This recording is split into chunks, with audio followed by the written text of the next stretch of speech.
Before you can keep a project on track, you have to be able to tell whether or not it's on track in the first place.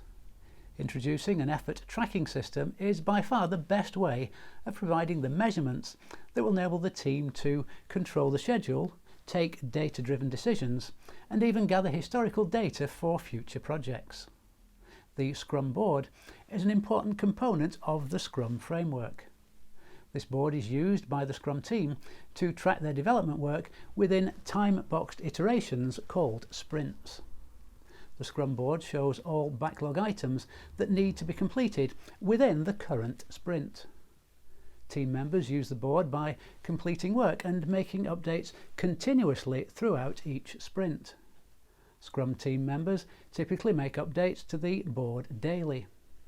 The board's layout consists of rows and columns, where each row contains user stories, and each column shows the status of each user story.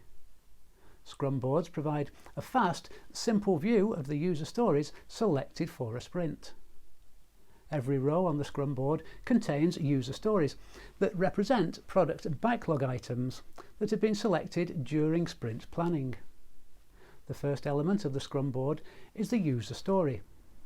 The user stories contain a description of the required feature, including why it is required and who it is for. The second element of the Scrum board and the first column is the to-do column, which represents the tasks that need to be completed. The highest priority requirements are placed in an ordered list in the to-do column. As developers complete their current task, they can then take a new task from the top of the column. In the event that more than one developer selects the task, they may choose to conduct paired development on the task. They may also choose for one developer to shadow a second developer, or they may decide on an individual who is best placed to conduct the task. The second column is the work in progress, which represents the tasks that are currently being worked on. Tasks within the in progress column are currently being worked on by the development team. These tasks are the highest priority items. The third column is a list of items to verify or to accept. The tasks in this column need to be verified and tested. Once the development team have completed a task, they move it into the accept column. User stories within this column require the product owner to review them.